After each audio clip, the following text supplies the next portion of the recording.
Contohnya hari tu memang teringin Nabi, tapi hari ni tak payahlah, ada benda keuzuran, contoh berlaku kematian ahli keluarga kita, tak dapat Nabi, Allah minta maaf banyak. Ataupun kita pula dah haid, musuh ataupun sakit ke apa, tapi hati tu teringin Nabi. Kan katalah seorang makcik ni dia sakit kuat, akhirnya mati dengan sebab sakit tu. Tapi masa dia tengah sakit tu, dia teringat Allah teringin aku ni Nabi mati. Tapi niat tu Allah kira. Mungkin dengan sebab niat tu dia masuk syurga. Subhanallah. Sebab itu tingkatan masing-masing ni nanti kat syurga tak sama. Memang tak sama. Satu tingkatan syurga dengan tingkatan syurga yang lain, bezanya macam kita melihat bintang di langit. Syurga tingkat 2 tu macam bintang di langit macam tu. Subhanallah. Lepas tu kena bergelut. Baik. Kita pergi perbincangan seterusnya. Bagi mereka yang berpuasa dalam keadaan bermusafir pula. Dia puasa. Kemudian bila dia puasa sampai kat negara yang dia musafir tu, tengok mereka tak puasa lagi, ataupun mereka ni dah raya dah kan? Jadi macam mana cerita dia tu? Baik, di sini ada 2 pendapat. Mengikut pendapat Syekh Ibnu Hajar Al-Asqalani, kalau sekiranya dia duduk tengah puasa, tiba-tiba dia pergi ke sebuah negara, dia tengok negara tu tak puasa lagi, tak mula puasa lagi, maka kata Syekh Ibnu Hajar Al-Asqalani, hendaklah dia meneruskan puasa dia juga sehinggalah matahari terbenam, baru dia berbuka. Okay? Dia tak perlu menyamai penduduk negeri demikian dan dapat puasa. Maka kalau kata kita di Malaysia ni dah puasa, tiba-tiba terbang pergi mana-mana kan? Tempat tu tak puasa lagi. Kita ni yang tengah puasa ni, okay, teruskan puasa kita sehingga matahari terbenam dan baru berbuka. Okay. Manakala pendapat yang kedua disebutkan pula oleh Syekh Ramli Kabir. Syekh Ramli kata dia diwajibkan supaya menyamai permulaan puasa di mana tempat ia berada, dan ia dikehendaki supaya membatalkan puasa kerana ia sudah jadi sebahagian penduduk negeri itu, walaupun ia telah melihat anak bulan di negerinya. Jadi kalau kata Syekh Ramli, dia kata makna wajib puasa menyamai tempat di mana dia berada. Kalau sekiranya dia pergi tu, tempat tu dah puasa lah, maka dia kena puasa. Ataupun kalau dia pergi tu, tempat tu tak puasa lagi, dia kena membatalkan puasa dia, pasal dia dah dianggap jadi sebahagian daripada penduduk negeri itu. Jadi di sini ada 2 pendapat. Cuma saya nak ulas sikit lagi daripada maksud kata-kata Syekh Ramli ini. Wajib menyamai pada awal puasa, tetapi tidak menyamai pada akhirnya. Okay. Maksudnya kalau kata awal puasa, kalau kata mereka ni, kita ni daripada tempat kita puasa, kemudian kita pergi kepada tempat lain, mereka tak puasa lagi, maka tak wajib untuk kita ikut yang akhir itu. Yang awal itu kita kena ikut, tapi yang akhir itu, yang bab nak berbuka tu mana tak wajib. Kalau kata nak teruskan puasa, ataupun kalau kata tak mau buka ataupun nak buka, mana bergantung kepada uruf orang tempat tu. Ini pendapat Syekh Ramli.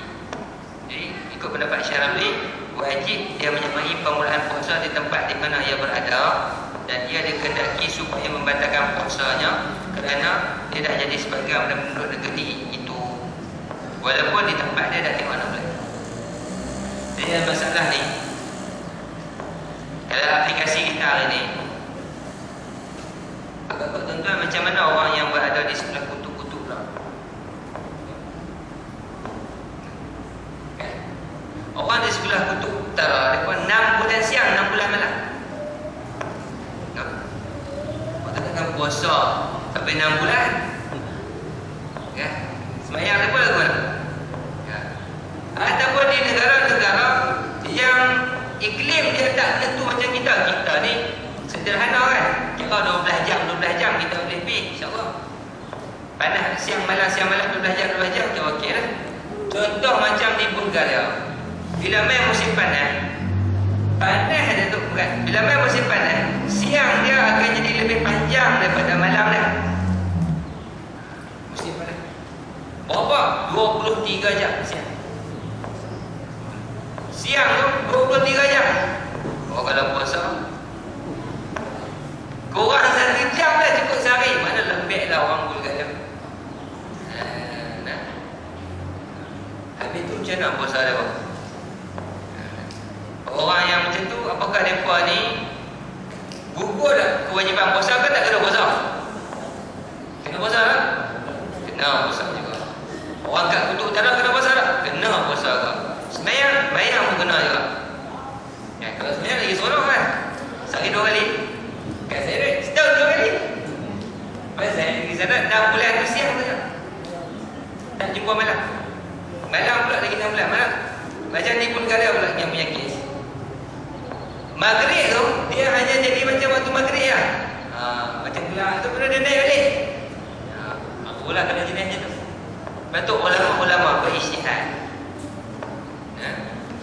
Antaranya fatwa yang disebutkan oleh Syekh Wahbah Az-Zuhaili.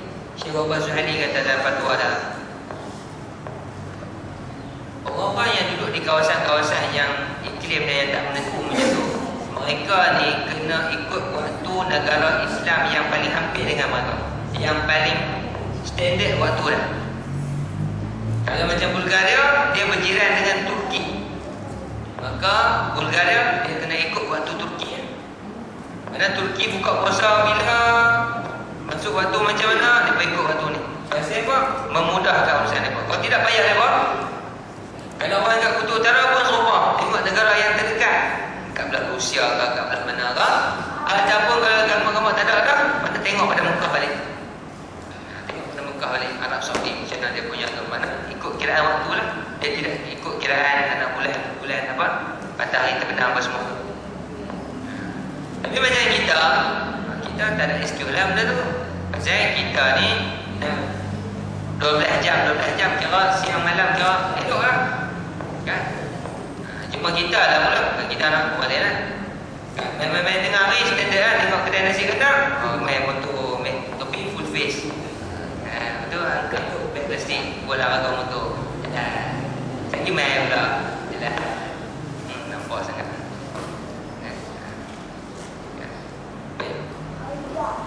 Ada soalan katanya?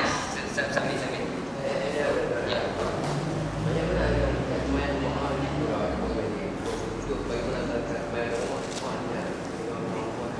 Baik, dari segi afdal lah.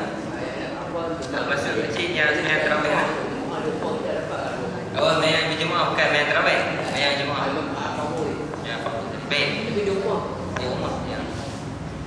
Kata ulama, dari segi bab semayang jemaah itu, yang afdalnya ialah pertama di masjid. Dan yang kedua, jemaah yang lebih ramai itu lebih afdal. Jemaah yang lebih ramai lebih afdal.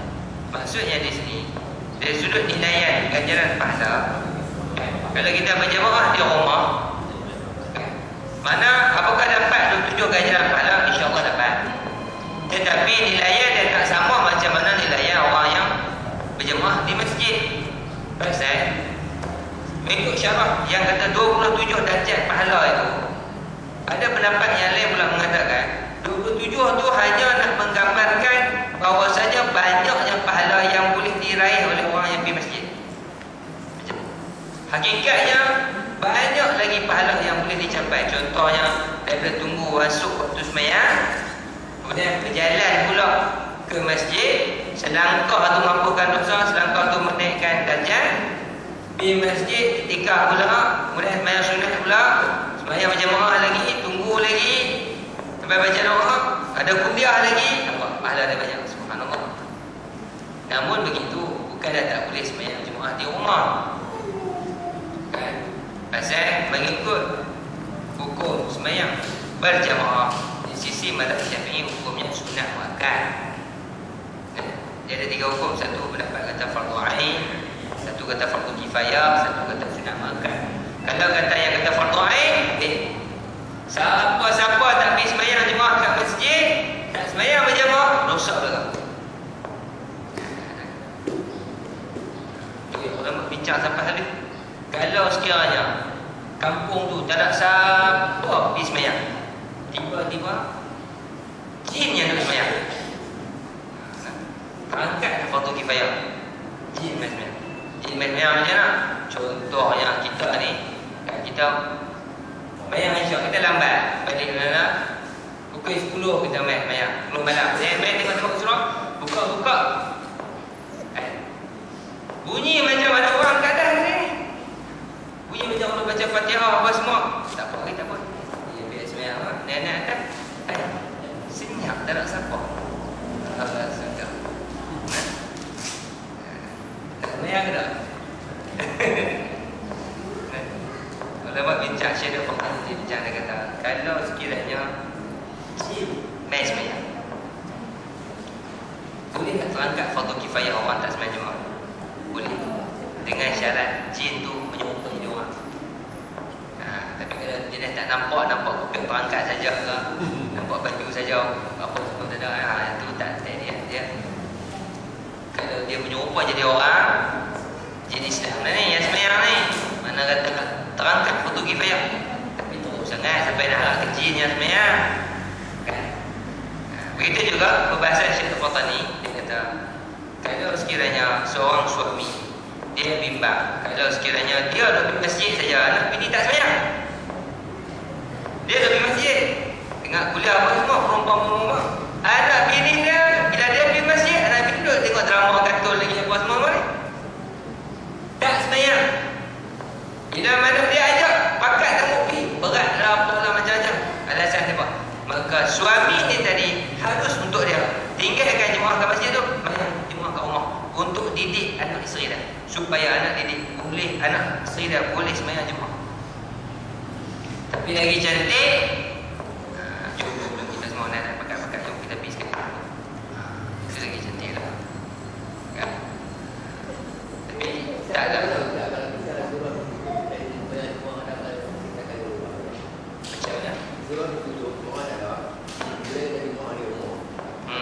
Terangkat tak fardu kifayah tu?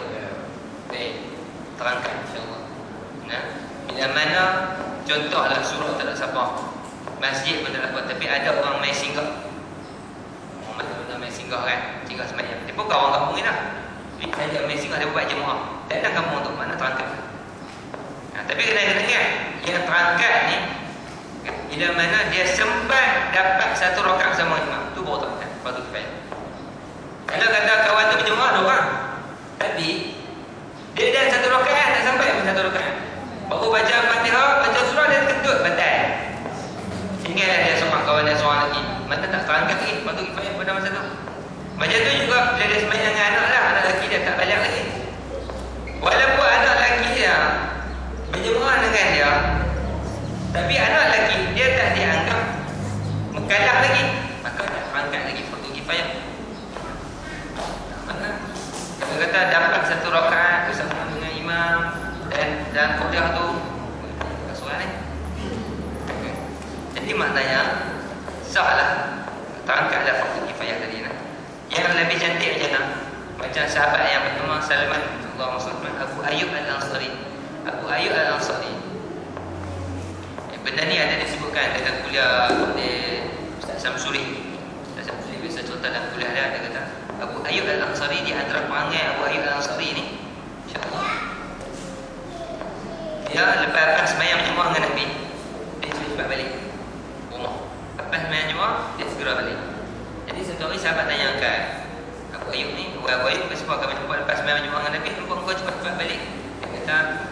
dia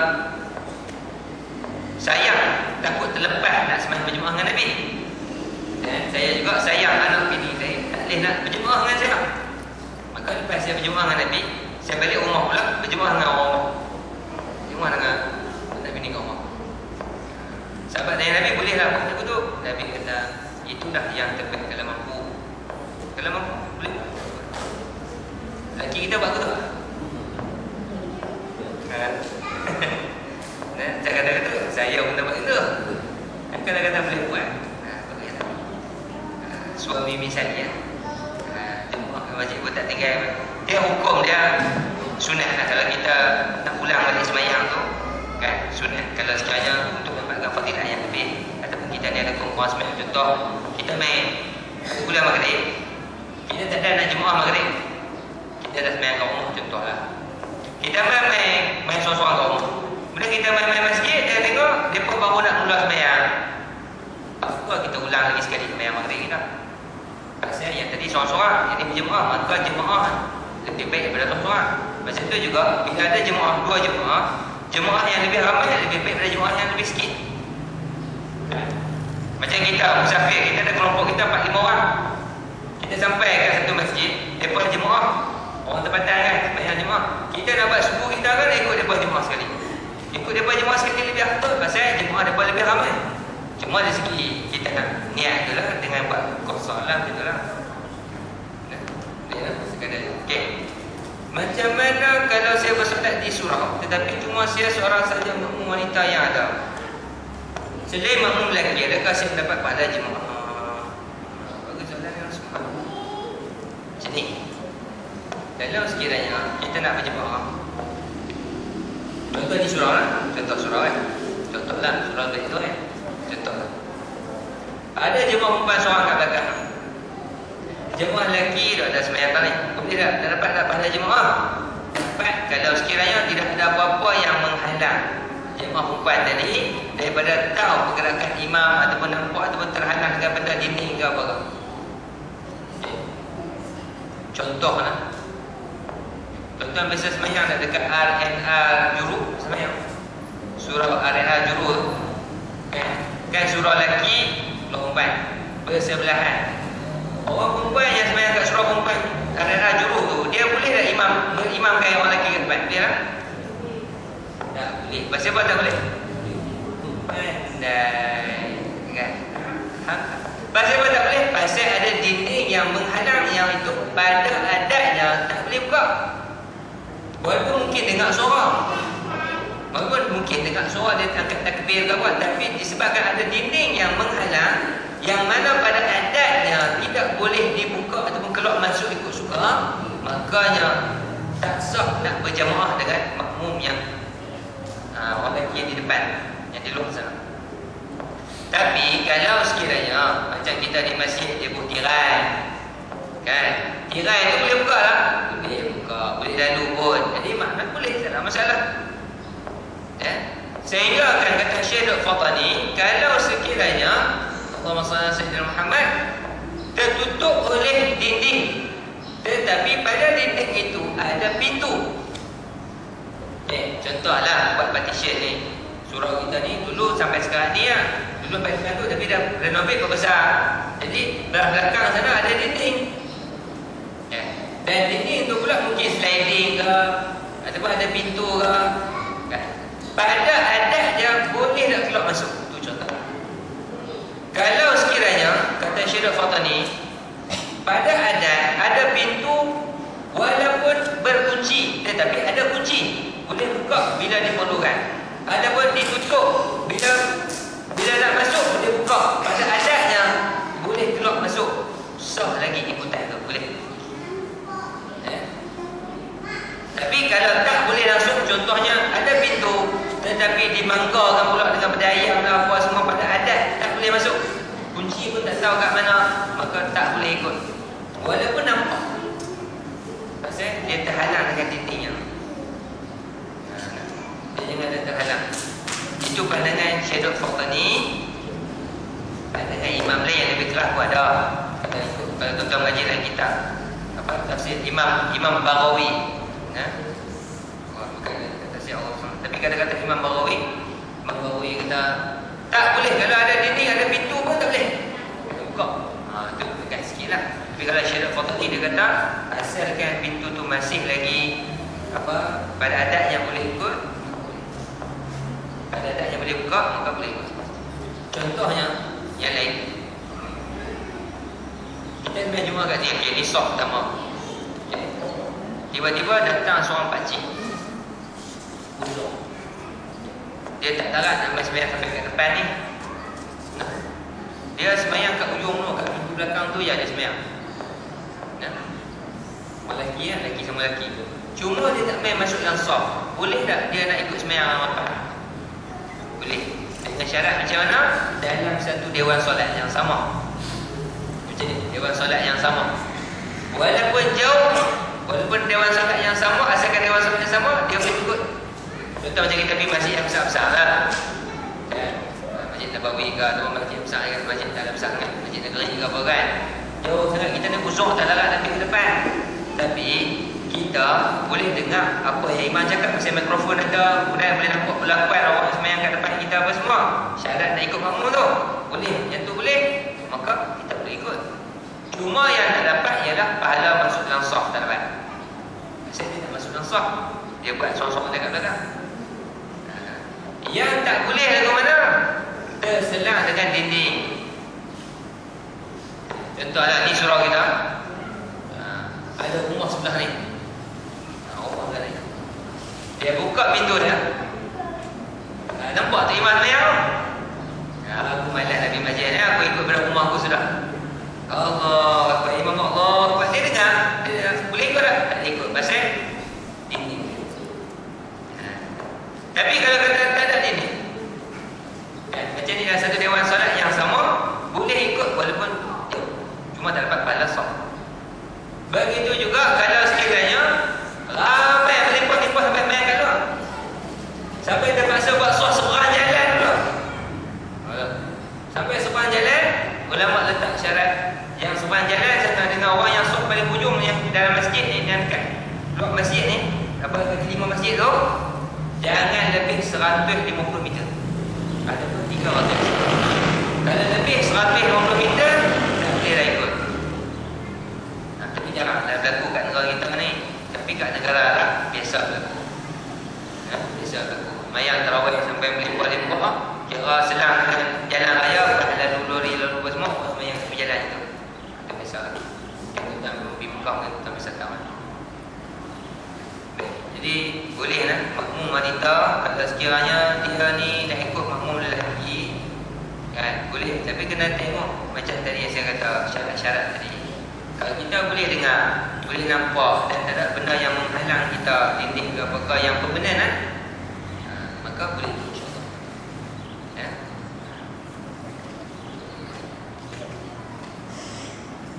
Boleh lah. Tapi kalau kata blackout lah, macam tu. Dengar main, masjid besar, dah dengar sebenarnya tengah sujud dah, blackout. Allah. Maki aku bagi, maka pada masa itu mufaraqah lah. Mungkin dia lebih baik. Tapi kena ingat, kalau sembahyang Jumaat boleh mufaraqah. Sembahyang Jumaat dia tak boleh mufaraqah pada asalnya, tapi ada syarat dia lah. Dia kena dapatkan sujud yang sujud yang kedua pada rakaat yang pertama tu mesti dapat, baru boleh mufaraqah. Kalau dia tak dapat, dia tak boleh mufaraqah. Pasal sembahyang Jumaat mana sah nak sembahyang seorang-seorang, kan? Tapi kalau macam kes sembahyang biasa, berlaku blackout ke apa, kita tak tahu imam tu kata apa, kan? Mana jangan tunggu kawan sebelah kita bangkit, kita bangkit. Kira kita, mana kata kalau sekiranya kita ni tak boleh nak ikut, niat mufaraqah bermaksud selesaikan sembahyang secara bersendirian. Selesai. Baik, Assalamualaikum warahmatullahi wabarakatuh. Dalam majlis bekah minat lah. Ketibaan pengantin disambut dengan selawat Nabi, boleh atau tidak? Saya ni lebih senang pada berita, maksudnya kan selawat atas Nabi. Kan? Kita berselawat atas Nabi ni maksudnya kita memuji-puji Nabi. Kan? Apa maksud kita selawat atas Nabi? Bila kita selawat atas Nabi, dengan cara Allah melimpahkan rahmatnya kepada kita. Bila mana Allah berselawat kata Nabi, katakan Allahumma salli ala Muhammad. Selawatlah kata Nabi Muhammad tu. Allah berselawat, Allahumma, ya Allah, selawat kata Nabi Muhammad. Bagi saya boleh dalam masalah, insya-Allah. Yang tak boleh, kalau sekiranya majlis tu bercampur dengan benda-benda yang haram, ataupun mungkin baca Quran, kan? Penuri pasang Quran. Yang tu qillatul adab, kurang adab. Walaupun nak buat bagus pasal pasang Quran, tapi orang tak dengar Quran, orang nak sembang. Sedangkan Allah ingatkan kepada kita, wa idza quri'a al-Quran fastami'u lahu wa ansitu la'allakum turhamun. Bila kamu diperdengarkan dengan ayat Quran, maka dengarlah dan diamlah.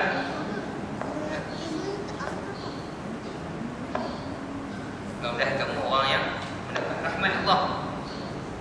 Jadi kalau sekiranya nak dengar Quran, yang tu kena hormat. Kita nak dengar Quran dalam kereta, tapi kita tak bersembang, Quran itu terpasang, maka kalau nak bersembang, kelelahan Quran. Ataupun tengok Quran sah, tapi habis tu saya buat tersembang. Tapi ada pun selawat, ada pun qasidah. Macam ni kan, ya hanana, ya hanana, oh ni kan. Benda itu merupakan benda yang baik. Pasal tuan-tuan rujuk dalam kitab Baharul Mazzi, jilid yang ke-8. Dan kitab Baharul Mazzi bab nikah. Anjuran supaya bergendang, ada alunan-alunan nasyid, boleh diharuskan, boleh. Tetapi kena ingat, lagu-lagu tu ialah lagu-lagu yang memuji-muji Allah, memuji-muji Nabi, kan? Yang macam hadis tu, kisah sahabat yang mengalunkan qasidah memuji-muji pejuang-pejuang perang Badar. Jangan tu Gangnam Style ke Giyomi kan? Giyomi tu kan? Gangnam Style tu jenis-jenis kan? Tak boleh lah. Benda-benda tu memang haram. Macam lah tentang ada macam ni. Contoh kemarin pun ada kan, dia ada sebuah yang pergi kat Masjid Ampak kemarin kan. Ibu buat kenuri kat masjid. Buat kenuri kat masjid. Dia bagi kumpulan qasidah. Bagus juga tu dari segi tarbiyah masyarakat. Pasal bila buat kat masjid, orang yang nak main kenuri dia berfikir nak pakai baju apa kan? Di masjid ni. Dia akan fikir. Dia tak akan pakai benda-benda yang tak senonoh. Pasal nak masuk pergi kenuri tu kat masjid walaupun kat luar. Dan sudah tentu bila orang nak buat kenuri kat masjid tu, pihak masjid akan letakkan syarat untuk aurat, pastikan dari segi sembahyang apa semua kan? Jadi secara tidak langsung dia akan terdidik. Masyarakat yang main makan tu sagi bang pula azan. Takkan dia tak nak atas sembahyang kot. Kalau kau ada malu Allah dengan orang lain pergi, aku tak sembahyang, aku tengok aku pula lagi nak pergi. Tapi kalau kat rumah DJ habaq lah. Sekarang telah masuk Zuhur bagi sesuatu pasal-pasal sesuatu dengannya kan? DJ pun tak tahu juga. DJ pun tak sembahyang. Tapi itu sebagai salah satu tarbiyah. Ada setengah tempat lagi dia beritahu siap-siap kat kad kahwin tu. Kat kad kahwin tu kita siap pukul 10.30 tahlil mahabat. Pukul 11 ataupun pukul 11.30 sampai pukul 12, setengah jam lah, ada tazkirah ringkas. Lepas tahlil tu ada pemahaman salah satu, lepas tu buat tazkirah sikit lah, setengah jam lah, 20 minit, setengah jam gitu ya. Lepas tu baru makan. Kemudian bagi kita siap-siap dalam atur cara dalam kad tu, pukul 1 hingga pukul 2 majlis rehat dan solat zuhur. Tempat solat disediakan. Boleh buat tak? Ada orang buat tu berkat dia tulis rehat solat zuhur. Jadi orang yang nak ambil kenduri teknik mungkin satu dia tengah rehat dan semayang. Jadi orang yang nak pergi pun mungkin dia boleh bajet. Aku pergi lepas zuhur lah kalau tu tu. Sekali gue orang yang pergi pun dia pun terdetik, dia pun kena semayang juga. Ni kadang-kadang betul lah kan. Dan maklum lah kan. Ustaz, bagaimana kalau ada sanding? Ada sanding? Bersanding macam ustaz kita abang. Betul lah. Kan? Bersanding ni kan? Ia bukan daripada sunnah lah. Itu apa-apa ada orang pun. Itu biasa orang mengaji, orang tak mengaji tu lah. Kalau orang yang mengaji dia nak agung apa adat-adat yang bukan daripada Islam ni. Bukan adat lah, maksudnya benda yang tidak ada dalam suruhan agama. Bukan benda tu yang merenyahkan dan benda tu yang bikin banyak sangat tu. Kan? Yang tempah pelamin dan tempah apa semua tu kan. Tapi kalau sekiranya nak bersanding juga, bukan kata tak boleh. Ikut syarat lah. Hanya dilihat sesama dengan mahram saja. Pengantin tu dia nak backup hanya dilihat siapa backup dia tu, orang yang halal dengan dia, mahram dia, abang dia, adik dia, pak menekan dia, mak menekan dia, boleh lah. Tapi mana ada orang lagu tu. Hari tu dia nak tunjukkan, dia nak habaq ni menantu saya. Ni nak habaq kata tu. Habis semua. Dah lagi pukul 5 pengantin tak tahu sembilan zuhur lagi, pukul 5 dah pergi tepi sungai pula. Kan? Salah.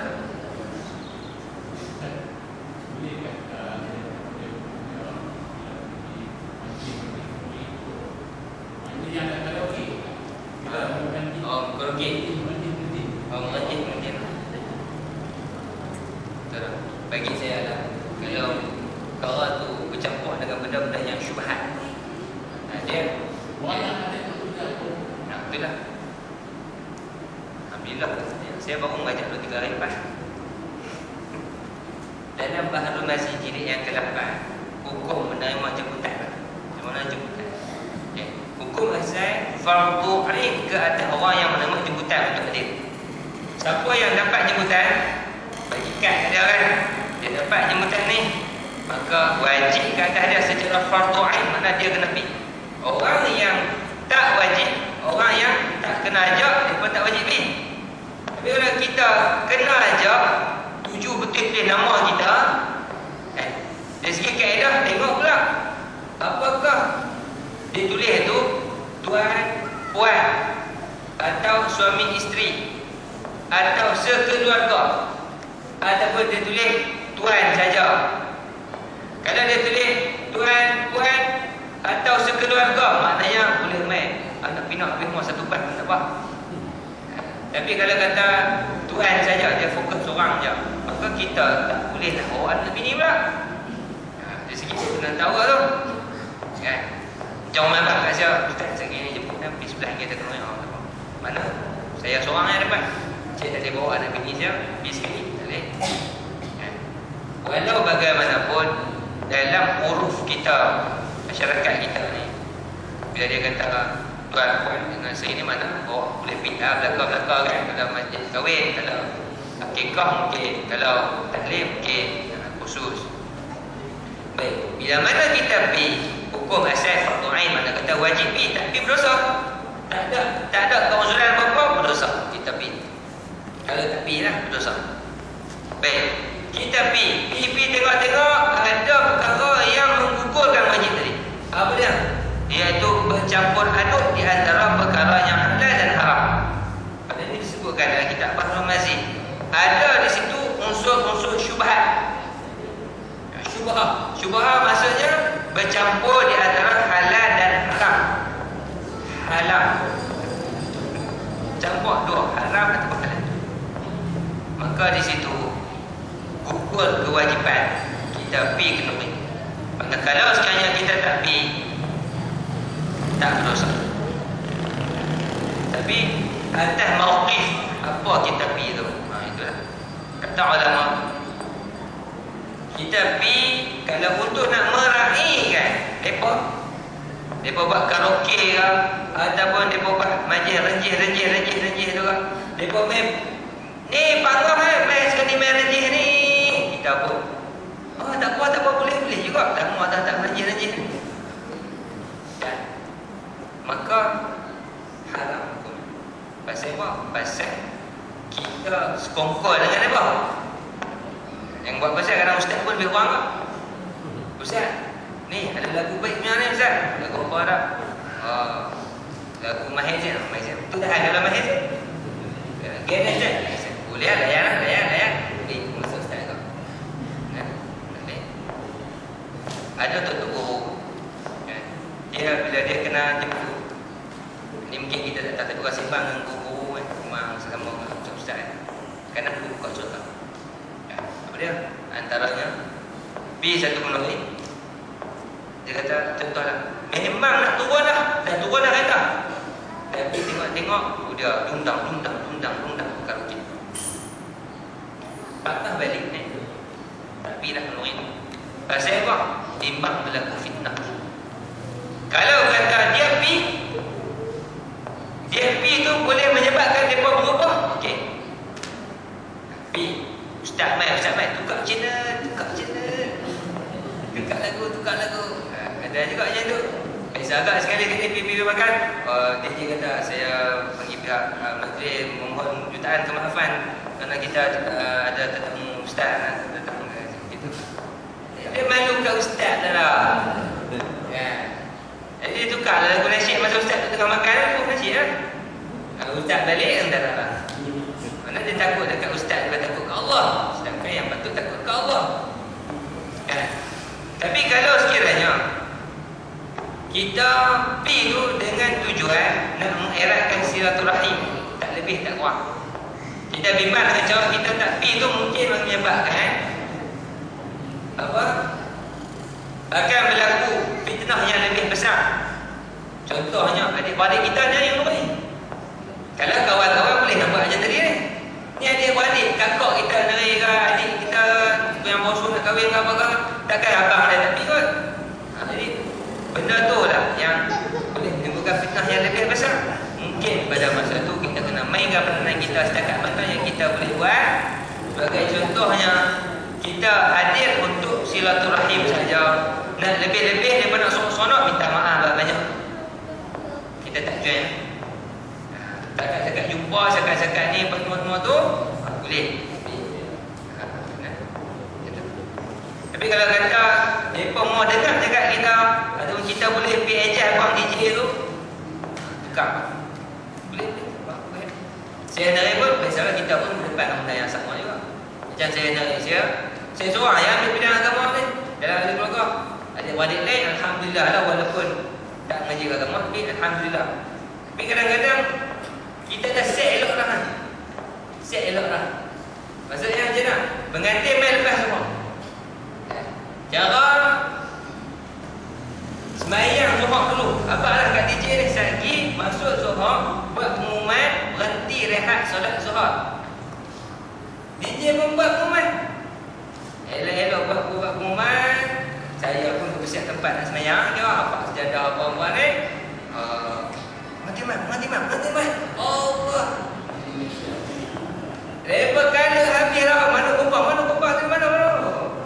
Lalah kali saya sembahyang seorang tu. Nampak tak je? Itu. Kadang-kadang dia jadi opera juga tak lain kita.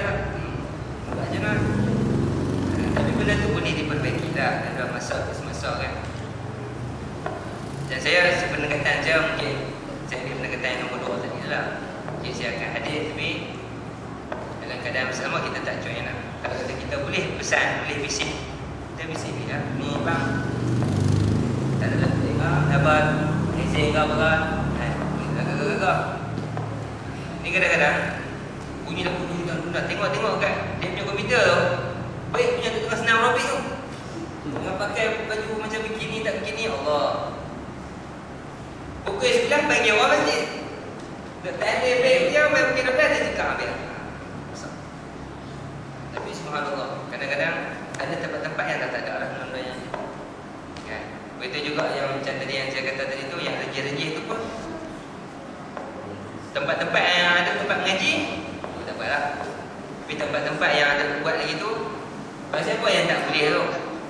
dia ada unsur syirik kat situ. Kita pandai ikut je kan. Kita ikut orang tu kata buat. Padahal bila tu ada penyamaratan apa? Menyerupai dengan agama Hindu. Tu yang Ustaz saya dulu kata apa?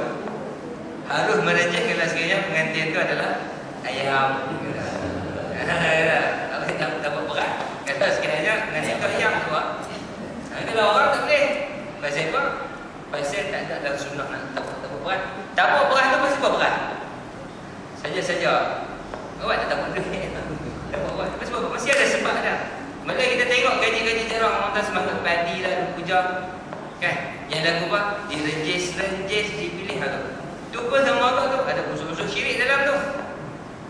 Memuja semangat padi apa. Yang kita tu apa bunga telur apa pulut kuning. Ya kan? Kalau kita baca cari dia punya sejarah-sejarah dia tu, semua tu kebanyakan daripada Hindu. Tapi itu dia lah. Kalau kita buat dalam keadaan tak ada i'tiqad macam tu, kan? Mana buat dalam keadaan kita yakin kita tak mahu tak benda-benda yang macam tu, mungkin dia selamat lah. Tapi masih lagi dalam syubhat. Pasal dia di antara haram kan halal. Macam orang-orang belah sini okey kot, no? Kalau orang-orang belah kampung saya kan belah-belah dalam mana baru belah belakang sana, kadang-kadang ada tempat gazal padi perlu baik, kan? Siap 7 lagu, siap. Yang masalah yang duk karaoke tu yang ada lagu pun agogo. Kan ada pun ahoi. Ada apa? Ini apa lagi dah. Kan? Dia nampak pula orang, kalau orang dia kenal nampak pula ustaz mai. Kalau orang yang ni dia segan kan. Tapi kalau orang yang ni tu lah kadang. Saya pergi makan nori belah sini. Yang belah Bandar Tumahat ni tak ada benda-benda tu. Lagu pun tak ada apa. Kalau ada pun yang prosikah ataupun yang buat tazkirah tadi tu. Sampai pula. Pasal dapat kad dia tulis siap. Mungkin benda tu boleh dicontohi lah. Cuma kita kadang ini memang tak mahu. Tapi nampak macam mana kita orang tu sebab lepas tu angin tengah ni kita tumpang lah. Jadi sebab maka kita tumpang ke. Biar ada lagi soalan insyaAllah. Boleh ni. Jadi saya rasa cukup lah sekadarnya. Tak jadi kot saya buat puasa, dia tak jadi buat puasa lah. Tapi tak apalah. Bagi jangan yang bermanfaat juga insyaAllah. Saya tetap ada tanya soalan-soalan yang berkaitan juga insyaAllah. Jadi saya kira sekadar itu untuk pertemuan kita pada hari ini. Mudah-mudahan kita mendapat keberkatan daripada Allah Subhanahu Wa Taala. Peringkat-peringkat macam kita ni kena lakukan banyak sekian. Kata Syekh Munatahillah, kaifa yarhanu ila Allah wa huwa mukabbalun bisyahwati. Atau bagaimana seseorang itu ingin menuju Allah Subhanahu Wa Taala, pada masa yang sama dia masih terikat dengan hawa nafsu. Benda yang kita buat ni benda yang lawan hawa nafsu. Mengaji, bismillah, berjemaah, baca Quran, amal solat, ni semua benda yang lawan hawa nafsu. Tapi ingat, benda yang lawan hawa nafsu ni lah membawa kita ke syurga. Sebaliknya benda yang menurut hawa nafsu ni membawa kita ke neraka. Alhamdulillah, saya pun kadang-kadang rasa syukur balik pada Allah Subhanahu Wa Taala. Kadang-kadang nak kena syukur lah biasa kan. Pasal Allah bagi kita sedar. Paling orang lari dah sedar. Berapa ramai lagi orang yang bayar-bayar kita, yang mungkin umur 60 tahun ataupun mungkin lebih lagi, sembahyang 5 waktu pun tak cukup, awrat pun tak cukup. Tengok dalam jangan kilauan amal pun sudah. Kilauan amal sudah. Kalau dia risau terlupa ayat Quran, risau terlupa hadis, kot kita kata ada agak manfaat. Tapi risau terlupa lirik, nak nyanyi, fitnah akhir zaman juga. Jadi minta ampun, minta maaf banyak sekali lagi. Mudah-mudahan dapat bertemu lagi pada masa yang akan datang. Hadza wa astaghfirullahalazim wa lakum. Wassalamualaikum warahmatullahi wabarakatuh. Al-Fatihah.